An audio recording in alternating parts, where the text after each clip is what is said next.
ನಮಸ್ಕಾರ. ಚಾಲುಕ್ಯ ಸ್ಟಡಿ ಸರ್ಕಲ್ಗೆ ತಮ್ಗೆಲ್ಲರಿಗೂ ಆತ್ಮೀಯ ಸ್ವಾಗತ. ಆತ್ಮೀಯ ವಿದ್ಯಾರ್ಥಿಗಳೇ, ನಾನು ಹನುಮಂತ್ ಎಂ ಹರ್ಕತ್ತಿ. ವಿದ್ಯಾರ್ಥಿಗಳೇ, ಈಗಾಗಲೇ ಸಾಕಷ್ಟು ಜನ ವಿದ್ಯಾರ್ಥಿಗಳು 2025ರ ವಾರ್ಷಿಕ ಪರೀಕ್ಷೆಯ ಬ್ಲೂ ಪ್ರಿಂಟ್ ನ ಬಿಟ್ಟಿದಾರ ಅಂತ ಕಮೆಂಟ್ ಮೂಲಕ ಕೇಳ್ತಾ ಇದ್ರಿ. ಅದಕ್ಕೋಸ್ಕರ PU ಬೋರ್ಡ್ನವರು ಈಗಾಗಲೇ ಎಲ್ಲ ಸಬ್ಜೆಕ್ಟಿನ ವಾರ್ಷಿಕ ಪರೀಕ್ಷೆ ಅಂದ್ರೆ 2025ರ ವಾರ್ಷಿಕ ಪರೀಕ್ಷೆಯ ಬ್ಲೂ ಪ್ರಿಂಟ್ ಅನ್ನ ಈಗಾಗಲೇ ತಮ್ಮ ಇಲಾಖಾ ವೆಬ್ಸೈಟ್ ನಲ್ಲಿ ಬಿಡುಗಡೆ ಮಾಡಿದ್ದಾರೆ. ಅದರಲ್ಲಿ ಒಂದು ಸಬ್ಜೆಕ್ಟ್ ನ ಬ್ಲೂ ಪ್ರಿಂಟ್ ನ ಇವತ್ತಿನ ವಿಡಿಯೋದಲ್ಲಿ ನಾನು ಚರ್ಚೆ ಮಾಡ್ತಾ ಹೋಗ್ತೀನಿ. ಚರ್ಚೆ ಮಾಡೋಕ್ಕಿಂತ ಮುಂಚೆ ನಮ್ಮ ಚಾನಲ್ ಏನಾದ್ರು ನೀವು ಹೊಸಬರಾಗಿದ್ರೆ ಚಾನಲ್ ನ ಸಬ್ಸ್ಕ್ರೈಬ್ ಮಾಡ್ಕೊಳ್ಳಿ. ಹಾಗೆ ದ್ವಿತೀಯ PUC ಗೆ ಸಂಬಂಧಪಟ್ಟಂತ ಪ್ರತಿಯೊಂದು ವಿಡಿಯೋಗಳನ್ನ ನಾನು ದಿನನಿತ್ಯ ಅಪ್ಡೇಟ್ ಮಾಡ್ತಾ ಹೋಗ್ತೀನಿ ಅಂತ ಹೇಳ್ತಾ ಇವತ್ತಿನ ವಿಡಿಯೋನ ನೋಡ್ಕೊಂಡ್ ಬರೋಣ ಬನ್ನಿ. ಆತ್ಮೀಯ ವಿದ್ಯಾರ್ಥಿಗಳೇ, ಇವತ್ತಿನ ತರಗತಿಯಲ್ಲಿ ನಾವು ರಾಜ್ಯಶಾಸ್ತ್ರದ ನೀಲನಕ್ಷೆ 2025 ಬಗ್ಗೆ ಚರ್ಚೆ ಮಾಡೋಣ. ಅಂದ್ರೆ ದ್ವಿತೀಯ PUC ಪೊಲಿಟಿಕಲ್ ಸೈನ್ಸ್ ಗೆ ಸಂಬಂಧಪಟ್ಟಂತೆ 2025ರ ಬ್ಲೂ ಪ್ರಿಂಟ್ ಯಾವ ರೀತಿ ಇರುತ್ತೆ ಅಂತ ನಾವು ಚರ್ಚೆ ಮಾಡ್ತಾ ಹೋಗೋಣ. 2025ರ ವಾರ್ಷಿಕ ಪರೀಕ್ಷೆಯ ಬ್ಲೂ ಪ್ರಿಂಟ್ ನ ನಾನು ನಿಮಗೆ ಶೇರ್ ಮಾಡ್ತೀನಿ. ಬಟ್ ಅದರಲ್ಲಿ ನಿಮಗೆ ಕನ್ಫ್ಯೂಸ್ ಆಗುತ್ತೆ. ಅದಕ್ಕೋಸ್ಕರ ನೀವೇನ್ ಮಾಡಿ, ಆ ಬ್ಲೂ ಪ್ರಿಂಟ್ ಬೇಕು ಸಾಕು, ಅದೇ ಬ್ಲೂ ಪ್ರಿಂಟ್ ನ ನಾನು ಇಲ್ಲಿ ಬೋರ್ಡ್ ಮೇಲೆ ಬರೆದಿದ್ದೀನಿ. ಅದಕ್ಕೋಸ್ಕರ ಒಂದು ನೋಟ್ಸ್ ಬರೆಯೋದಕ್ಕೆ ಒಂದು ನೋಟ್ಬುಕ್ ಮಾಡಿರ್ತಲ್ಲ, ಆ ನೋಟ್ಸ್ ಬರೆಯೋದಕ್ಕೆ ನೋಟ್ಬುಕ್ ಅಲ್ಲಿ ಒಂದು ಪೇಜ್ ಅಲ್ಲಿ ಬರ್ಕೊಂಬಿಡಿ. ಇದೇ ಬ್ಲೂ ಪ್ರಿಂಟ್ ಇರುತ್ತೆ. ಅದಕ್ಕೋಸ್ಕರ ನೀವು ನೀಟಾಗಿ ನೋಡ್ಬೇಕು. ಟೋಟಲ್ ಆಗಿ ನಿಮಗೆ ರಾಜ್ಯಶಾಸ್ತ್ರದ ವಿಷಯದಲ್ಲಿ 9 ಅಧ್ಯಾಯಗಳಿವೆ. ಟೋಟಲ್ ಆಗಿ 9 ಅಧ್ಯಾಯಗಳಿವೆ. 9 ಅಧ್ಯಾಯಗಳಿಗೆ ಎಷ್ಟೆಷ್ಟು ಅಂಕಗಳನ್ನ ಕೊಟ್ಟಿದ್ದಾರೆ ಅಂತ ನಾನು ಇಲ್ಲಿ ಪಟ್ಟಿ ಮೂಲಕ ಇಳಿಸಿದ್ದೀನಿ. ಜೊತೆಗೆ 1 ಅಂಕದ ಎಷ್ಟು ಪ್ರಶ್ನೆಗಳಿವೆ, 2 ಅಂಕದ ಎಷ್ಟು ಪ್ರಶ್ನೆಗಳಿವೆ, 5 ಅಂಕದ ಎಷ್ಟು ಪ್ರಶ್ನೆಗಳಿವೆ, ಜೊತೆಗೆ 10 ಅಂಕದ ಎಷ್ಟು ಪ್ರಶ್ನೆಗಳಿವೆ ಅನ್ನೋದನ್ನ ನಾನು ಕಂಪ್ಲೀಟ್ ಆಗಿ ಹೇಳ್ತಾ ಹೋಗ್ತೀನಿ. ಜೊತೆಗೆ ಈ ಸಾರಿ ಏನ್ ಮಾಡಿದ್ದಾನೆ, ಈ ಸಾರಿ ಪರೀಕ್ಷಾ ಮಂಡಳಿಯವರು ನಿಮ್ಗೆ ಲಾಟ್ಸ್ ಮತ್ತು ಹಾರ್ಟ್ಸ್ ಅಂತಕ್ಕಂತ ಕ್ವಶನ್ ಗಳನ್ನ ಡಿವೈಡ್ ಮಾಡಿದ್ದಾರೆ ಬ್ಲೂ ಪ್ರಿಂಟ್ ಅಲ್ಲಿ. ಲಾಟ್ಸ್ ಮತ್ತು ಹಾರ್ಟ್ಸ್ ಅಂತಕ್ಕಂತ ಕ್ವಶನ್ ಗಳನ್ನ ಡಿವೈಡ್ ಮಾಡಿದ್ದಾರೆ. ಅಂದ್ರೆ ಲಾಟ್ಸ್ ಅಲ್ಲಿ ನಿಮಗೆ 25%, ಒಂದು 30%, ಒಂದು 25%, ಮತ್ತು ಹಾರ್ಟ್ಸ್ ಅಲ್ಲಿ 25%, ಒಂದು 20%. ಅಂದ್ರೆ ಅಪ್ಲಿಕೇಶನ್ಸ್, ಸ್ಕಿಲ್ಸ್, ರಿಮೆಂಬರ್ ಅಂತ ಈ ತರ ನಿಮಗೆ ಕ್ವಶನ್ ಅನ್ನ ಡಿವೈಡ್ ಮಾಡಿದ್ದಾರೆ. ಅದು ಯಾವ ರೀತಿ ಇರುತ್ತೆ ಅಂತ ನಾನು ಕ್ವಶನ್ ಪೇಪರ್ ನ ಚರ್ಚೆ ಮಾಡುವಾಗ ಅಥವಾ ಮಾದರಿ ಪ್ರಶ್ನೆ ಪತ್ರಿಕೆನ ಚರ್ಚೆ ಮಾಡುವಾಗ ನಿಮಗೆ ಡೀಟೇಲ್ ಆಗಿ ಹೇಳ್ತೀನಿ. ಬಟ್ ಇವತ್ತು ಬ್ಲೂ ಪ್ರಿಂಟ್ ಯಾವ ರೀತಿ ಇರುತ್ತೆ ಅನ್ನೋದನ್ನ ಈ ತರಗತಿ ನಾವು ಕಂಪ್ಲೀಟ್ ಆಗಿ ನೋಡ್ಕೊಳ್ಳೋಣ. ಒಂದು ನೋಟ್ ಮಾಡ್ಕೊಳ್ಳಿ, ಒಂದ್ ಕಡೆ ಅಧ್ಯಾಯ ಹಾಕೊಳ್ಳಿ, ಒಂದ್ ಕಡೆ ಒಟ್ಟು ಅಂಕ, 1 ಅಂಕ, 2 ಅಂಕ, 5 ಅಂಕ ಮತ್ತು 10 ಅಂಕವನ್ನ ಹಾಕೊಳ್ಳಿ. ನೋಡಿ, ಮೊದಲನೇ ಅಧ್ಯಾಯಕ್ಕೆ ಟೋಟಲ್ ಆಗಿ ನಮಗೆ 12 ಅಂಕ ಇರುವಂತದ್ದು. ಮೊದಲನೇ ಅಧ್ಯಾಯಕ್ಕೆ ಟೋಟಲ್ ಆಗಿ ನಮಗೆ 12 ಅಂಕ ಇರುವಂತದ್ದು. 12 ಅಂಕಗಳಲ್ಲಿ 1 ಅಂಕದ ಇನ್ನೊಂದು ಕ್ವಶನ್ ನ ಹೇಳ್ಬಿಡ್ತೀನಿ ನೋಡಿ, ಇದೊಂದು ಅರ್ಥ ಮಾಡ್ಕೊಳ್ಳಿ. ಈ ಸ್ಟಾರ್ ಚಿಹ್ನೆ ಎಲ್ಲೆಲ್ಲಿ ಹಾಕಿದ್ರಲ್ಲ, ಇದು ನಿಮಗೆ ಮಲ್ಟಿಪಲ್ ಚಾಯ್ಸ್ ಬಹು ಆಯ್ಕೆ ಪ್ರಶ್ನೆ ಅಂತ ಏನ್ ಬರುತ್ತಲ್ಲ, ಅದರಲ್ಲಿ ನಿಮಗೆ ಕೇಳ್ತಾರೆ. ಈ ಮಲ್ಟಿಪಲ್ ಚಾಯ್ಸ್ ಅಂತಕ್ಕಂಥ ಕ್ವಶನ್ ಗಳನ್ನ ಈ ಸ್ಟಾರ್ ಮಾರ್ಕ್ ಹಾಕಿದಲ್ಲಿ ಕೇಳ್ತಾರೆ. ನೋಡಿ, 12 ಅಂಕಗಳು, 1ನೇ ಅಧ್ಯಾಯದಲ್ಲಿ 12 ಅಂಕಗಳು. ಟೋಟಲ್ ಆಗಿ 1 ಅಂಕದ 2 ಪ್ರಶ್ನೆಗಳು, 1 ಅಂಕದ 2 ಪ್ರಶ್ನೆಗಳು ಬರ್ತವೆ. 2 ಅಂಕದ ಪ್ರಶ್ನೆಗಳು ಇರೋದಿಲ್ಲ 1ನೇ ಅಧ್ಯಾಯದಲ್ಲಿ. 5 ಅಂಕದ 7 ಪ್ರಶ್ನೆಗಳನ್ನ ಕೇಳುವಂತದ್ದು. 5 ಅಂಕದ 7 ಪ್ರಶ್ನೆಗಳನ್ನ ಕೇಳ್ತಾರೆ. 10 ಅಂಕದ ಪ್ರಶ್ನೆ ಕೇಳುವಂಗಿಲ್ಲ. 5 ಅಂಕದ 2 ಅಂದ್ರೆ 10 ಆಯ್ತು, 1 ಅಂಕದ 2 ಅಂದ್ರೆ 12 ಆಯ್ತು. ಟೋಟಲ್ ಆಗಿ 12 ಅಂಕ 1ನೇ ಅಧ್ಯಾಯದಲ್ಲಿ ಬರುವಂತದ್ದು. 7ನೇ ಅಧ್ಯಾಯನ ನೋಡ್ರಿ. 7ನೇ ಅಧ್ಯಾಯದಲ್ಲಿ ನಿಮಗೆ ಟೋಟಲ್ ಆಗಿ 14 ಅಂಕ ಕೇಳ್ತಾರೆ. ವೆರಿ ವೆರಿ ಇಂಪಾರ್ಟೆಂಟ್, ಅರ್ಥ ಮಾಡ್ಕೊಳ್ಳಿ. 7ನೇ ಅಧ್ಯಾಯದಲ್ಲಿ 14 ಅಂಕ ಕೇಳ್ತಾರೆ. ಆ 14 ಅಂಕಗಳಲ್ಲಿ 1 ಅಂಕದ ಪ್ರಶ್ನೆಗಳು 2 ಇರ್ತವೆ. 1 ಅಂಕದ ಪ್ರಶ್ನೆಗಳು 2 ಇರ್ತವೆ. 2 ಅಂಕದ ಪ್ರಶ್ನೆಗಳು 1 ಇರುತ್ತೆ. 2 ಅಂಕದ ಪ್ರಶ್ನೆಗಳು 1 ಇರುತ್ತೆ. 5 ಅಂಕದ ಪ್ರಶ್ನೆಗಳು ಇರೋದಿಲ್ಲ. ಮತ್ತು 10 ಅಂಕದ ಪ್ರಶ್ನೆಗಳು 1 ಇರುತ್ತೆ. 10 ಅಂಕದ ಪ್ರಶ್ನೆ 1 ಇರುತ್ತೆ. ಟೋಟಲ್ ಆಗಿ 7ನೇ ಅಧ್ಯಾಯದಲ್ಲಿ ನಿಮಗೆ 14 ಅಂಕಗಳನ್ನ ಕೇಳುವಂತದ್ದು. 3ನೇ ಅಧ್ಯಾಯ ನೋಡ್ಕೊಳ್ಳಿ. 3ನೇ ಅಧ್ಯಾಯನ ನಾವು ನೋಡ್ತಾ ಹೋದ್ರೆ ಟೋಟಲ್ ಆಗಿ ನಿಮ್ಗೆ 10 ಅಂಕ ಕೇಳ್ತಾರೆ. ಆ 10 ಅಂಕದಲ್ಲಿ 1 ಅಂಕದ ಪ್ರಶ್ನೆ 1 ಇರುತ್ತೆ, 2 ಅಂಕದ ಪ್ರಶ್ನೆ 2 ಇರುತ್ತೆ, 5 ಅಂಕದ ಪ್ರಶ್ನೆ 1 ಇರುವಂತದ್ದು, 10 ಅಂಕದ ಪ್ರಶ್ನೆ ಇರೋದಿಲ್ಲ. ಟೋಟಲ್ ಆಗಿ 5 ಅಂಕ ಮತ್ತು 2 ಅಂಕದ 2 ಅಂದ್ರೆ 4 ಅಂಕ, 9 ಅಂಕ ಪ್ಲಸ್ 1 10 ಅಂಕ ಆಯ್ತು. ಆಯ್ತಾ? 4ನೇ ಅಧ್ಯಾಯದಲ್ಲಿ ಟೋಟಲ್ ಆಗಿ 12 ಅಂಕ ಇರುವಂತದ್ದು. ಟೋಟಲ್ ಆಗಿ 12 ಅಂಕ ಇರುತ್ತೆ. ಆ 12 ಅಂಕದಲ್ಲಿ 1 ಅಂಕದ ಪ್ರಶ್ನೆ 1 ಬರುತ್ತೆ, 1 ಅಂಕದ ಪ್ರಶ್ನೆ 4 ಬರುತ್ತೆ. ಇದು ಅರ್ಥ ಮಾಡ್ಕೊಳ್ಳಿ. ಅಂದ್ರೆ ಒಂದು ಮಲ್ಟಿಪಲ್ ಚಾಯ್ಸ್ ಬರುತ್ತೆ ಅಥವಾ 1 ಅಂಕದ. ಟೋಟಲ್ ಆಗಿ 1 ಅಂಕದ ಪ್ರಶ್ನೆ 4ನೇ ಅಧ್ಯಾಯದಲ್ಲಿ 5 ಬರುವಂತದ್ದು. ಟೋಟಲ್ ಆಗಿ 1 ಅಂಕದ ಪ್ರಶ್ನೆ 4ನೇ ಅಧ್ಯಾಯದಲ್ಲಿ ನಿಮಗೆ 5 ಬರುತ್ತೆ. ಮತ್ತು 2 ಅಂಕದ ಪ್ರಶ್ನೆ 1 ಬರುತ್ತೆ, 5 ಅಂಕದ ಪ್ರಶ್ನೆ 1 ಬರುತ್ತೆ. ಟೋಟಲ್ ಆಗಿ 12 ಅಂಕ 4ನೇ ಅಧ್ಯಾಯದಿಂದ ಬರುವಂತದ್ದು. ಅರ್ಥ ಆಯ್ತಾ? ನಿಧಾನವಾಗಿ ಹೇಳ್ಬೇಕಾ, ಸ್ಪೀಡ್ ಆಗಿ ಹೇಳ್ಬೇಕಾ? ನಿಧಾನವಾಗಿ ಹೇಳ್ತೀನಿ ನೋಡಿ. 5ನೇ ಅಧ್ಯಾಯವನ್ನ ನಾವು ನೋಡ್ತಾ ಹೋಗೋಣ. 5ನೇ ಅಧ್ಯಾಯದಲ್ಲಿ ಟೋಟಲ್ ಆಗಿ 18 ಅಂಕ ಬರುತ್ತೆ. 18 ಅಂಕ ಬರುತ್ತೆ. 1 ಅಂಕದ 1 ಪ್ರಶ್ನೆ, 2 ಅಂಕದ 1 ಪ್ರಶ್ನೆ, 5 ಅಂಕದ 1 ಪ್ರಶ್ನೆ, 10 ಅಂಕದ 1 ಪ್ರಶ್ನೆ. Very very important. 5ನೇ ಅಧ್ಯಾಯ 5 ಚಾಪ್ಟರ್ ಅಂದ್ರೆ 5ನೇ ಚಾಪ್ಟರ್ ನಿಮಗೆ ವೆರಿ ವೆರಿ ಇಂಪಾರ್ಟೆಂಟ್. ಟೋಟಲ್ ಆಗಿ 18 ಅಂಕ ಬರುವಂತದ್ದು. 1 ಅಂಕದೊಂದು, 2 ಅಂಕದೊಂದು, 5 ಅಂಕದೊಂದು ಮತ್ತು 10 ಅಂಕದ 1. ಈ 10 ಅಂಕದ ಇದೆಲ್ಲ ಇದು ಸ್ಕಿಲ್ ಅಲ್ಲಿ ಬರುತ್ತೆ. ಆರ್ಟ್ಸ್ ಕ್ವಶನ್ ಅಲ್ಲಿ ಸ್ಕಿಲ್ ಅಲ್ಲಿ ಬರುತ್ತೆ. ನಾನು ಕ್ವಶನ್ ಚರ್ಚೆ ಮಾಡುವಾಗ ಹೇಳ್ತೀನಿ. ಮಾದರಿ ಪ್ರಶ್ನೆ ಪತ್ರಿಕೆಯನ್ನ ನಾವು ಅಭ್ಯಾಸ ಮಾಡ್ತಾ ಹೋಗೋಣ. 6ನೇ ಅಧ್ಯಾಯದಲ್ಲಿ ಟೋಟಲ್ ಆಗಿ 11 ಅಂಕ ಕೇಳ್ತಾರೆ. ಒಂದು ಅಂಕದ ಒಂದು ಪ್ರಶ್ನೆ, 2 ಅಂಕದ ಇರೋದಿಲ್ಲ, 5 ಅಂಕದ 2 ಪ್ರಶ್ನೆ, 5 ಅಂಕದ 2 ಪ್ರಶ್ನೆ ಮತ್ತು 10 ಅಂಕದ ಇರೋದಿಲ್ಲ. 5 ಅಂಕದ 2 ಅಂದ್ರೆ 10 ಅಂಕ, 1 ಅಂಕದ 1 ಅಂದ್ರೆ 11 ಅಂಕ 6ನೇ ಅಧ್ಯಾಯದಲ್ಲಿ ನಮಗೆ ಬರುವಂತದ್ದು. ಮತ್ತು 7ನೇ ಅಧ್ಯಾಯನ ನೋಡ್ತಾ ಹೋಗಿ. 7ನೇ ಅಧ್ಯಾಯದಲ್ಲಿ ಟೋಟಲ್ ಆಗಿ 13 ಅಂಕ ಕೇಳ್ತಾರೆ. ಈ 13 ಅಂಕದಲ್ಲಿ 1 ಅಂಕದ 1 ಪ್ರಶ್ನೆ, 2 ಅಂಕದ 1 ಪ್ರಶ್ನೆ, 5 ಅಂಕದ ಪ್ರಶ್ನೆ ಬರೋದಿಲ್ಲ, 10 ಅಂಕದ 1 ಪ್ರಶ್ನೆ ಬರುತ್ತೆ. 10 ಅಂಕಕ್ಕೆ 10 ಅಂಕ, 2 ಅಂಕದ 1 ಅಂದ್ರೆ 12 ಅಂಕ, 1 ಅಂಕದ 1 ಅಂದ್ರೆ ಟೋಟಲ್ ಆಗಿ 13 ಅಂಕ ಈ ಚಾಪ್ಟರ್ ಅಲ್ಲಿ ಕೇಳುವಂತದ್ದು. ಯಾವುದು 7ನೇ ಚಾಪ್ಟರ್ ಅಲ್ಲಿ ಕೇಳ್ತಾರೆ.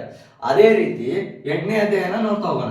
8ನೇ ಅಧ್ಯಾಯದಲ್ಲಿ ಟೋಟಲ್ ಆಗಿ 15 ಅಂಕ ಕೇಳ್ತಾರೆ. ಟೋಟಲ್ ಆಗಿ 15 ಅಂಕ ಕೇಳ್ತಾರೆ. ಅದರಲ್ಲಿ 1 ಅಂಕದ 3 ಪ್ರಶ್ನೆಗಳನ್ನ ಕೇಳ್ತಾರೆ. ಇಲ್ಲಿ ನೋಡಿ, 1 ಅಂಕದ 3 ಪ್ರಶ್ನೆಗಳನ್ನ ಕೇಳ್ತಾರೆ. ಅಂದ್ರೆ 1 ಅಂಕದ 3 ಪ್ರಶ್ನೆಗಳನ್ನ ಕೇಳ್ತಾರೆ. 3 ವಿಭಾಗ. ಯಾವ ವಿಭಾಗ? ಬಿಟ್ಟ ಸ್ಥಳ, ಹೊಂದಿಸಿ ಬರೆಯಿರಿ, ಮ್ಯಾಚ್ ಆಫ್ ದ ಫಾಲೋಯಿಂಗ್ ಅಂದ್ರೆ ಬಿಟ್ಟ ಸ್ಥಳ, ಹೊಂದಿಸಿ ಬರೆಯಿರಿ ಮತ್ತು ಬಹು ಆಯ್ಕೆ ಪ್ರಶ್ನೆಗಳನ್ನ ಒಂದೊಂದು ಕೇಳ್ತಾ ಹೋಗ್ತಾರೆ. 3 ಅಂಕ. ಟೋಟಲ್ ಆಗಿ 7 ಅಂಕದ 1 ಕ್ವಶನ್ ಕೇಳ್ತಾರೆ, 5 ಅಂಕದ 2 ಕೇಳ್ತಾರೆ, 10 ಅಂಕದ ಕೇಳೋದಿಲ್ಲ. ಟೋಟಲ್ ಆಗಿ ಈ 8ನೇ ಚಾಪ್ಟರ್ ಅಲ್ಲಿ 15 ಅಂಕ ಕೇಳ್ತಾರೆ.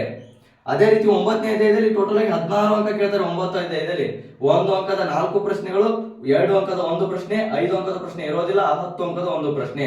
10 ಅಂಕದ 1 10 ಮಾರ್ಕ್ಸ್, 2 ಅಂಕದ 1 ಅಂದ್ರೆ 12 ಮಾರ್ಕ್ಸ್ ಪ್ಲಸ್ 1 ಅಂಕದ 4 ಅಂದ್ರೆ 16 ಅಂಕಗಳನ್ನ 9ನೇ ಅಧ್ಯಾಯದಲ್ಲಿ ಕೇಳುವಂತದ್ದು.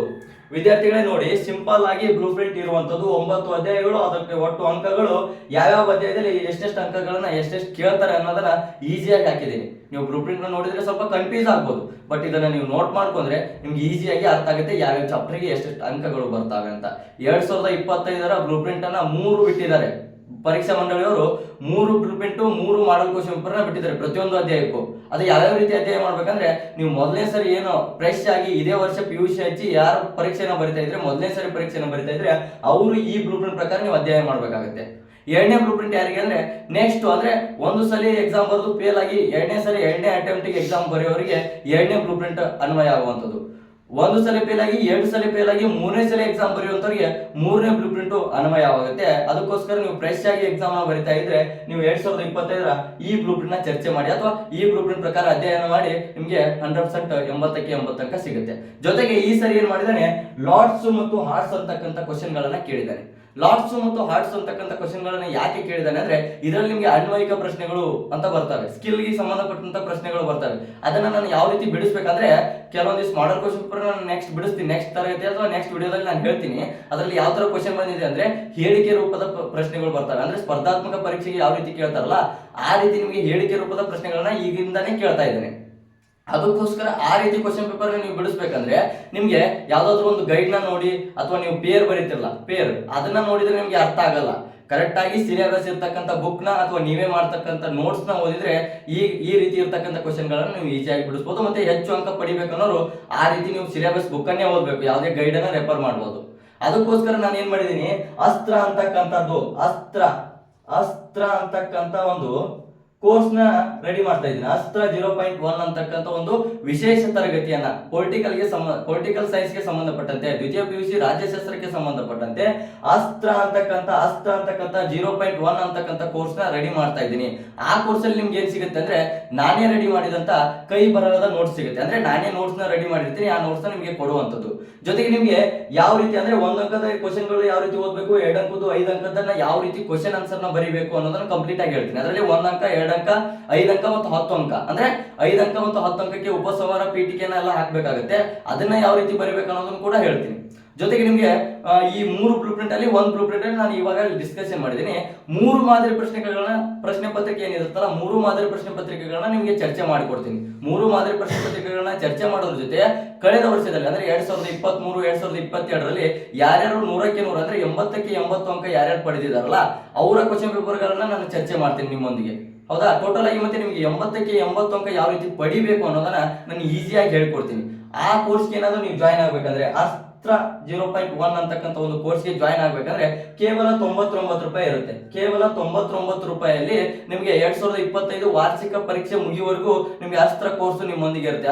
ಅಸ್ತ್ರ ಕೋರ್ಸಿನ ಮುಖಾಂತರ ನಿಮಗೆ ಪೊಲಿಟಿಕಲ್ ಗೆ ಸಂಬಂಧಪಟ್ಟಂತ ವಿಷಯಗಳನ್ನ ನಾನು ಚರ್ಚೆ ಮಾಡ್ತಾ ಹೋಗ್ತಾ ಇರ್ತೀನಿ. ಜೊತೆಗೆ 1ನೇ ಎಕ್ಸಾಮ್ ಅಲ್ಲಿ ನೀವೇನಾದ್ರೂ ಫೇಲ್ ಆದ್ರೆ ಒಂದೇ ಎಕ್ಸಾಮ್ ಅಲ್ಲಿ ನೀವು ಹೈಯೆಸ್ಟ್ ಅಂಕ ಮಾಡ್ಬೇಕಂತ ಈ ಕೋರ್ಸ್ಗೆ ಜಾಯ್ನ್ ಆಗ್ತೀರಾ. ಹೌದಾ? ಕೆಲವೊಂದು ಜನ ನಾನು ಪಾಸ್ ಆದ್ರೆ ಸಾಕು ಅಂತ ಜಾಯ್ನ್ ಆಗ್ತಾರೆ. ಕೆಲವೊಂದು ಜನ ಪಾಸ್ ಆಗ್ಬೇಕು ಅಂತ ಜಾಯ್ನ್ ಆದರೂ ಏನಾದ್ರು ಫೇಲ್ ಆದ್ರೆ ಈ ಕೋರ್ಸ್ ಮುಖಾಂತರ ಸೆಕೆಂಡ್ ಎಕ್ಸಾಮ್ ಏನಿರುತ್ತೆ, ಸೆಕೆಂಡ್ ಎಕ್ಸಾಮಿಗೂ ಕೂಡ ನಿಮಗೆ ಪ್ರಿಪರೇಷನ್ ಮಾಡುವಂತದ್ದು.